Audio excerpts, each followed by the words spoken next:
নাবালিগ অবস্থায় যার বাচ্চা মারা যায়, ওই বাচ্চাগুলিকে আল্লাহ পাক রব্বুল আলামিন কিয়ামতের ময়দানে বাপ মার জন্য বহুত বড় সুপারিশকারী বানায়।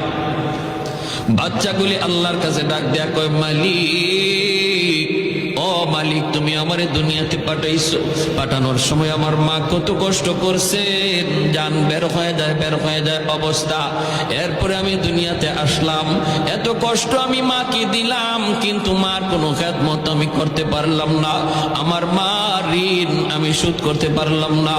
আল্লাহ, আজ যদি তুমি আমাকে জান্নাতে দিতে চাও, আমার মা বাবা সারা জান্নাতে যাইবো না, হয় আমারে বাপ মার সাথে জাহান্নামে দিয়ে দাও, হয় আমাকে আমার বাপ মার সাথে জাহান্নামে দিয়ে দাও।